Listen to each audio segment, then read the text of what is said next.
Hey guys, and welcome back to episode 12 of me attempting the Predator achievement. I hope everyone had a good weekend, and I'm just gonna probably stick with this same team. I think there's no need for me to change it right now. But as I was saying, I hope that everyone had a good weekend, and that the coming week will be good as well. I completely forgot that we were supposed to be getting a Memory of Chaos update. Convenient, well, not really conveniently, but I did forget about that, unfortunately. I did want to say that I did look up a bit more about Amphoreus, just because there was one post from the official Twitter account that did really catch my attention because, well, it was one of the locations, I believe it was Castrum Kremnos, because I noticed that there was the sword hanging above one of the buildings, and I was like, oh, I know exactly what that's referencing. It's the sword of Damocles. And so, like, that kind of spurred me into looking more, at least a little bit more, into Amphoreus and, like, what it's about. I haven't, like, looked at everything, just, like, the part that interested me, which was Castrum Kremnos, and, like, I don't know, I really like the story of the Sword of Damocles, and considering the fact that this world is heavily based off of Greek and Roman mythology, I really would not see how it's not a reference to the Sword of Damocles, which, if people are unfamiliar with the story of Damocles and the idiom that is the Sword of Damocles, the story basically goes that there was a courtier in King Dionysius of Syracuse. There was a courtier named Damocles who basically really envied his king. And so he asked, from what I remember exactly, that he asked his king, like, hey, could I just be like you for a day? Or just like, because he believed that the whole world, like, what, oh, come on, come back here. Nope, don't run away from me, don't run, okay. And he believed that, that basically, like, oh, well, this king has everything. I want to be, like, in this position of power. I want to know what it's like to be king. So Dionysius, the king of Syracuse, was like, okay, you can just see what it's like. And then he did allow, like, Damocles to, quote unquote, be king for a day and to see what it was like for him to be king. But the catch was that Dionysius hung in some iterations, I believe it's a sword, in others it's like a dagger. But I believe in most, the widely accepted version is going to be a sword, obviously, because it's a sword of Damocles. But basically, the king hung this sword above the throne where Damocles was sitting, and it was only hung up by a single horsehair. And Damocles could not relax or enjoy any of the riches and power and just the benefits that came from being king or being in power, because he was constantly afraid that, like, oh, well, what if this hair breaks and this sword falls and kills me? And so that's where it came from. Like, the Sword of Damocles is meant to represent that those in power are always, they always have this not not necessarily a threat, but there was always danger hanging above their heads no matter what. And that's like really one of the prices of power, that you're going to have this constant danger, this constant risk of dying, and just general stress. And that not like things may look good on the outside, but just because you have this ideal of like what someone's life is like doesn't necessarily mean that it is like how it appears. I believe another saying that stemmed originally from the Sword of Damocles would be like, you don't know someone until you've walked a mile in their shoes. And that's kind of like the same instance here with Sword of Damocles. You don't know what someone's going through. But it's also a warning for those in power that anything could happen to them at any point in time. And like, what's the saying? Heavy is the head that wears the crown. It's probably another, like, again, that saying probably derived from the Sword of Damocles as well. But that whole, like, it just really makes me more interested in Amphoreus than I already was, even though it might have not seemed like that. Because, like, well, what's going on here? Like, we know that Amphoreus has a different, they don't really worship the Aeons. They have the Titans, and the Titan that, like, quote unquote, like, rules over Castrum Kremnos is the Titan of Strife. And like, okay, well, how does that tie into this very clear Sword of Damocles? And I'm really wondering what building it's hanging over too, because like, is it their seat of power, or is it like? Because my first thought was that it was very much a callback to Genshin with Fontaine, and that was very much a Sword of Damocles as well. From what I know, which I haven't played Fontaine. I haven't played Genshin since like the end of the Sumeru quest line because I absolutely refuse to at this point. But from what I understand from the ending of the Fontaine quest and that titular, like, I want to say it was kind of a sword, but it really wasn't really a sword, was it? It was more like, I don't even know how to describe it, but like, I'm sure you know what I'm talking about. Like, that very much was another Sword of Damocles that fell, that ended up falling. And I think that, like, I don't know. I wonder how similar, because the only thing I can really think of is, because I keep on thinking about how Genshin is still a part of the Honkai-verse.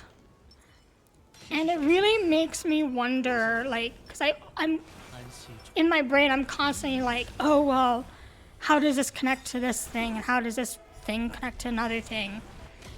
And I was already kind of like, when the Lufo came out, I was like, oh, well, this kind of reminds me a bit of Liyue.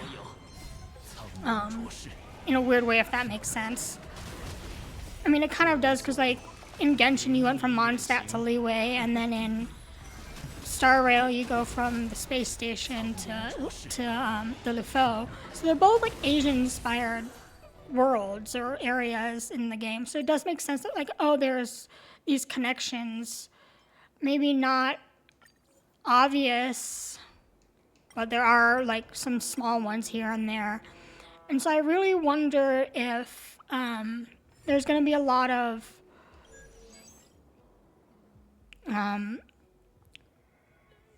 how many similarities there's going to be between Amphoreus and Fontaine.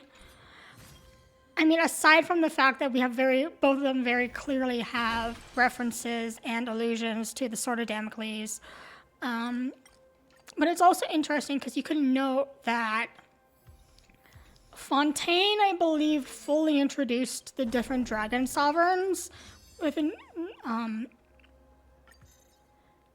yeah, they like introduced,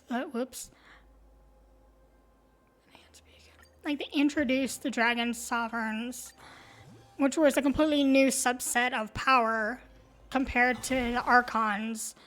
And then with Amphoreus, we're getting the Titans, which is a completely different subset of power compared to the Aeons.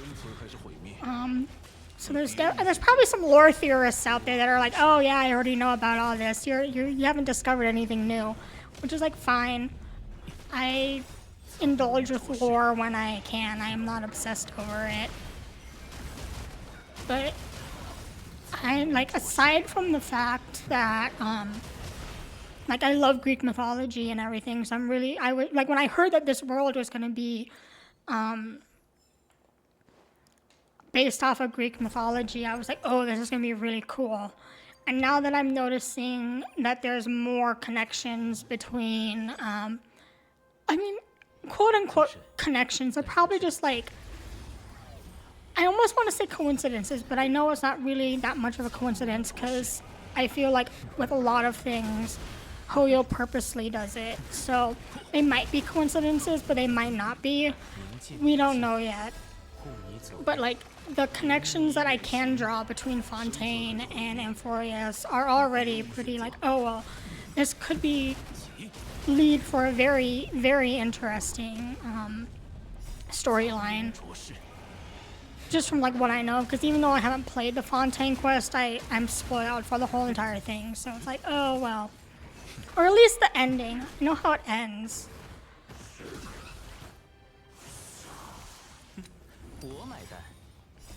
And I know that already there's like, oh, the Titans are based off of the, I don't know how to pronounce it. I always say it like Hersher in my head, but I know that's not correct.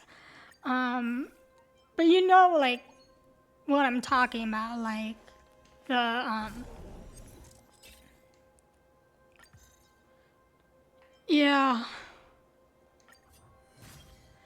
But, like, because we have Fionon, who's a variation of, I already mentioned this in the past video, but he's a variation of Kevin.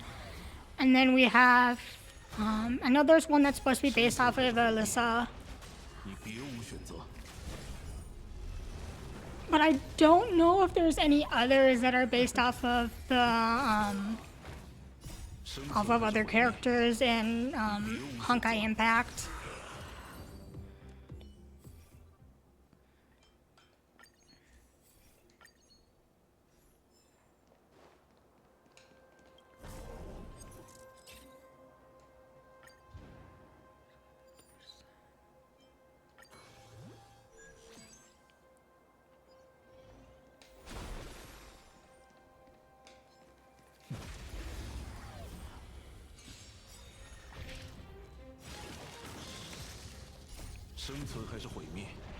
But yeah, I'm like,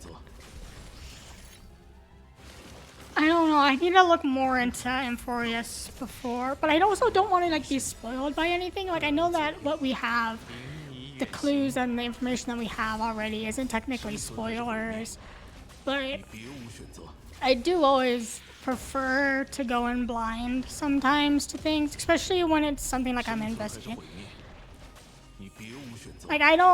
Like, I've started playing Infinity Nikki, and I've just been avoiding all spoilers for that, like, because I'm still, like, not very far into it. Because I've been focusing more on, like, other things. And that work started up now, too. And I started pretty late. I think I only started playing it, like, last week or something. But, like, I don't particularly like spoilers for stories or anything, which is weird to say because, again, none of the information that we have officially are necessarily spoilers. But that's just kind of like my preference. I don't know.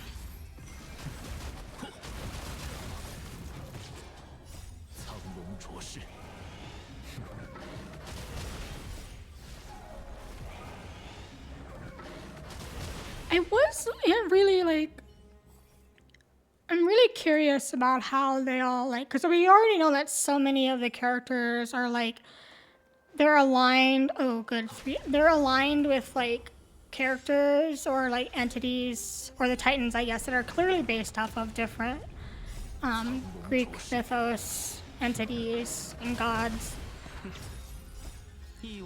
So there's just a lot of lore, I think, that we can learn that it's really going to be fun to pick apart, at least for me. Maybe I'm just like a bit weird about that, but... Or maybe I'm not. I know like a lot of people are obsessed with like Greek mythology and stuff right now, especially since Epic came out. And even finished. I've been honestly just listening to that album, like the whole concept album, like on loop. It's so good. And then I actually properly started listening to the audiobook version of the Odyssey, which like yes, I have not read that yet, but I did buy a hard copy of the Iliad and the Odyssey over the weekend because I ended up going to Barnes & Noble. And basically the only thing I'm doing at work right now is cleaning, preparing for when things get back into the full swing of things.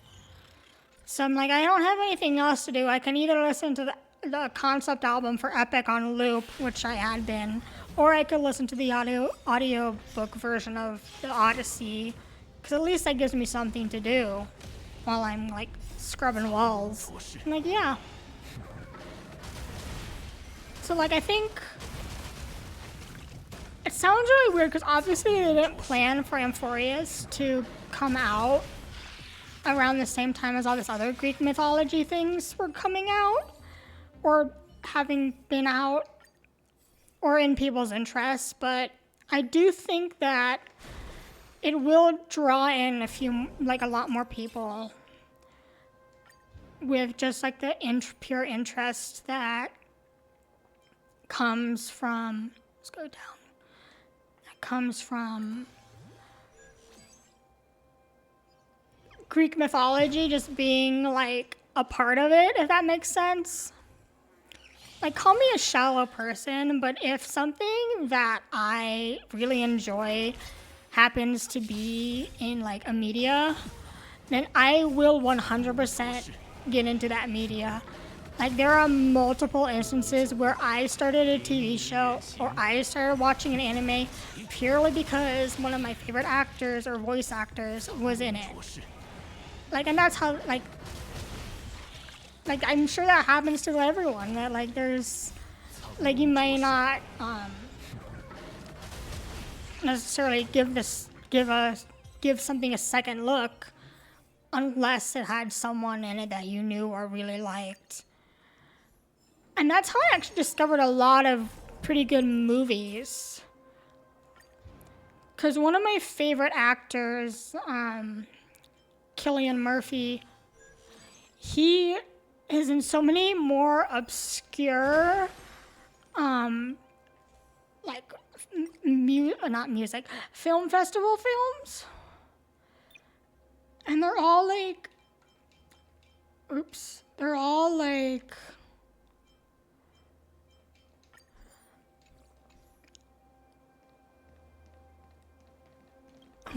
and I was gonna say independent films, and I'm not sure if they are for sure, but they're very like,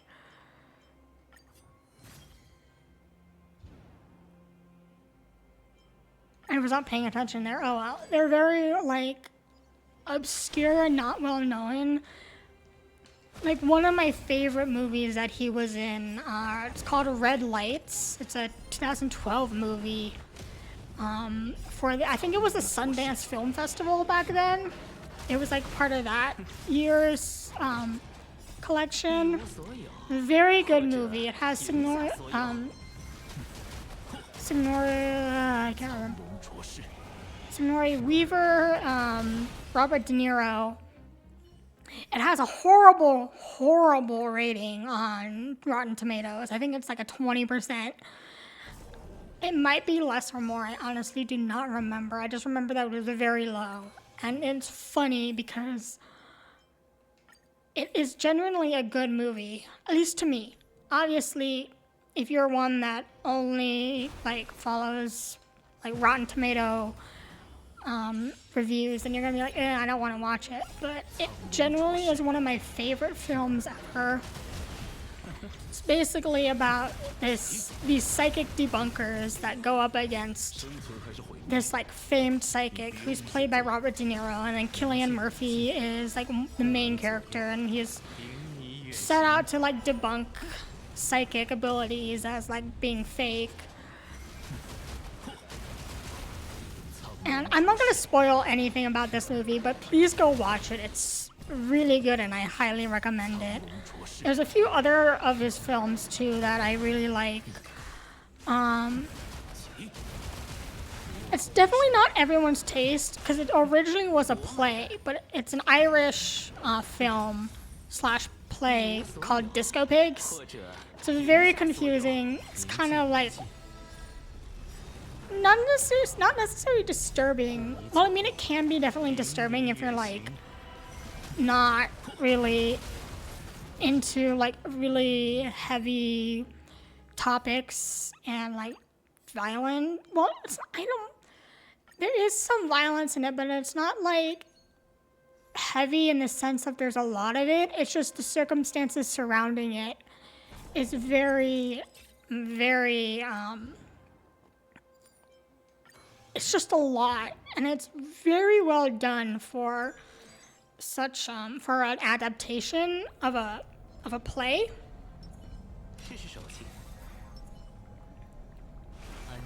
And Breakfast on Pluto was another one of my favorites of his that he starred in. It's basically about this. So the character, I know a lot of people are gonna be like, oh, well, why is a cis man playing a trans character? But he generally does really a good job with playing the main character, whose name is Kitty. And basically it's about her story of like trying to find her place in the world as being a trans woman in Ireland, and like I don't remember which year it was that the movie takes place, but she just goes on this journey to try to find her father and like find out more about herself in the process, and it's really well done. It's a bit it can be a bit confusing because it's I know there was a lot of, from what I remember, there's a good handful of like time jumps and skips around here and there, but it was a really compelling story. And I think like, I don't know, it's just like one of those things that I went on a whole entire tangent about one of my favorite actors. I am so sorry.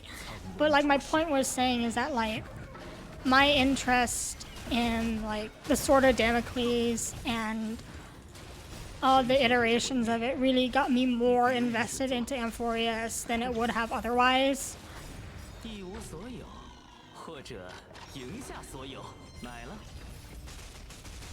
And I think like, so my point was saying that like I think a lot of people are going to be like that too. Maybe not necessarily about the Sword of Damocles, but about Greek mythology in general. And it likely will bring some new players, I think. I'm not sure, like, that's just me. If I had never played Starvale before, but I heard that they're having a world with Greek mythology and like they had references to the Sword of Damocles, I'd be like 100% yes, I'm going to play this game. And like, yes, I'm more interested in this than I was before because of that singular fact.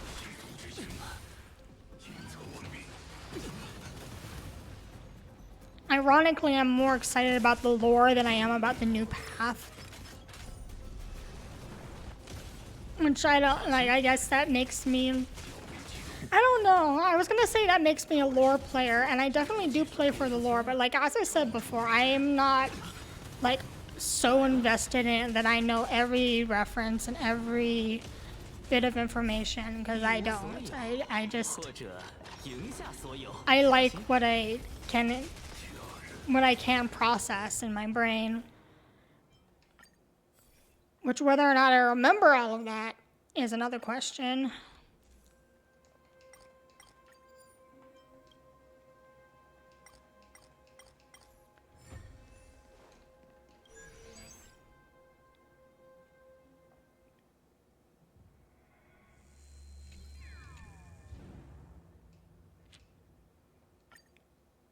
I actually forget. I think it's next week that we get the patch drop.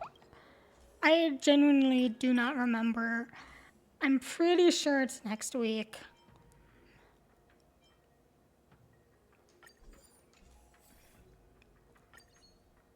Yeah, that would make sense based off of what I remember.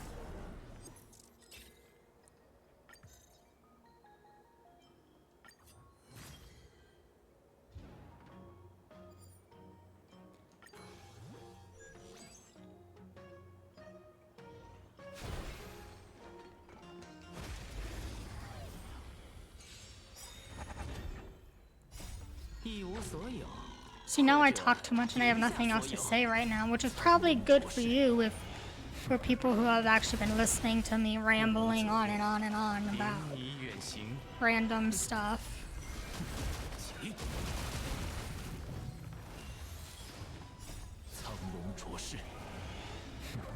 I did end up building my wealth a bit more, which I don't know if you can even notice at this point.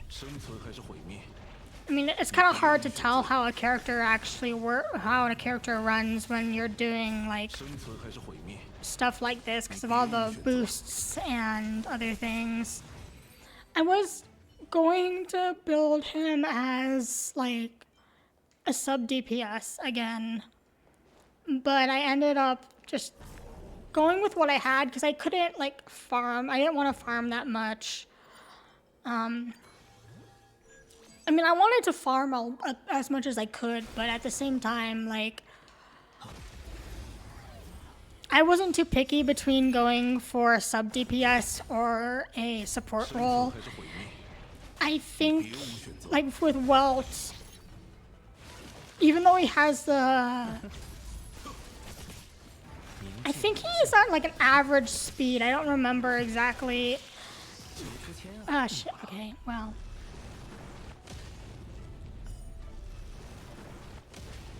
But from what I remember, I know he has a fairly decent amount of crit damage, but also has like more than enough effect hit rate for his support build.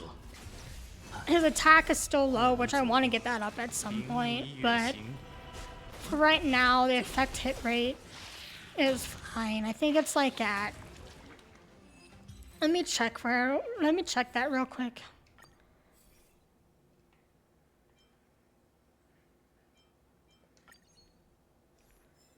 Because I think...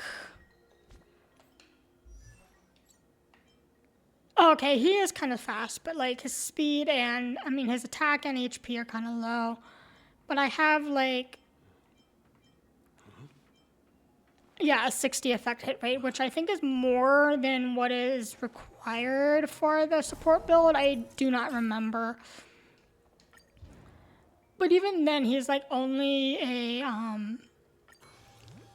I think I got him from an A rank character to like an A+. Like, it's not that much better. I also was trying to update my Acheron build just a little bit. I don't need that one, but okay. Yeah, like, because I was farming the same... I was farming for Pioneer for Welt anyway, so I'm like, I might as well just farm some stuff for Acheron as well. I think I got her to be a bit better than before because I think she was like a B rank. My build was like a B rank. And then I got it up to like an A.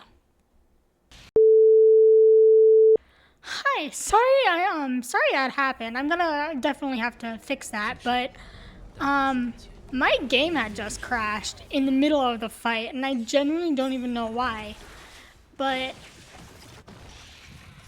hopefully it doesn't crash again this time. I'm very confused onto why it even crashed. Oh well. I think that's the first time that's actually happened to me ever. And I completely forgot what I was initially talking about in the first place. Oh yeah, I was talking about my builds. So yeah, I just spent some time over the weekend building up Welt and Acheron. For no particular reason, I was just going through my list of characters that... Because I always check the Fribbles Relic Optimizer to check my builds. And I have nothing else to do while we wait for Amphoreus. So I was like, I might as well just see who I can whose build I can update. Especially since I know I mentioned like either last video or a few videos ago that I was going to look at updating my Welt build, and I did a bit. I don't know who else I'm gonna update because I don't know who I'll need for Amphoreus. And plus I don't know how much I want to, and like I want to save my I think I used up all of my fuel, but I want to save up the reserve Trailblaze power so I can like farm for Agalia for her relics and everything, because I think I saved when I was farming for was it Sunday's planar ornaments on the same ones that drop the ones that we need for Agalia? I don't remember, but I did save a bunch of the planar ornaments because for the set that we know is good for her, because I didn't know what she'll need, so I just saved all of them. So hopefully I get something good out of all of that. But I really want to start saving more of my Trailblaze power and everything for when Amphoreus comes out, because then I can actually farm properly. It always sucks when... Okay, Sunday, don't die on me again, please. It always sucks when like you have to, when the build of a character hinges on relics that are not out yet. I think that happened to me with, who was it? I think that would happen with, Inhibitor Lune with the imaginary, ascension mats from the Lufo. I don't think that happened with Adventuring though. I do know at first, like I was so stoked for Adventuring that I started farming for relics when we barely knew anything about his kit. So I ended up farming the DOT Lufo kit, which is not what he needed. I don't know where that even came out. I don't even, yeah, the Blazing Duke or whatever. I don't know why I was farming that. I don't even think that was the DOT one. No, the other one. The green one was the DOT. I think it was because, if I remember correctly, the Ash Blazing Duke is good for follow-up. And so that was why I was farming it. I actually need to look at what my build was for him. My build is for him, because I know that I have part of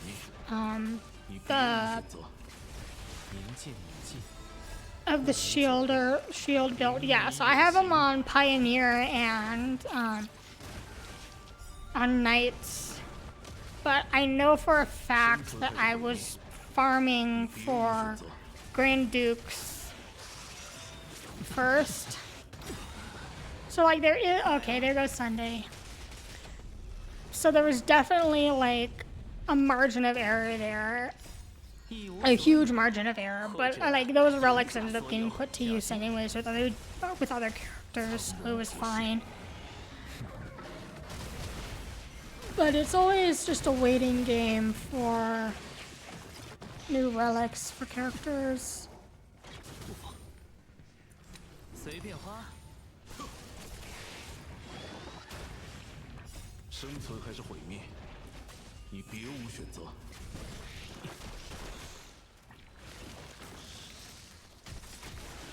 Come on. 买了。Okay, there we go. Well, we lost Sunday, but it is a Monday, so who's surprised? I'm not. And once again, I know for a fact that we did not get anywhere close to that 320% passive effect that we need. And that's fine. I will see you guys tomorrow then. Have a great rest of your day. And I'll see ya.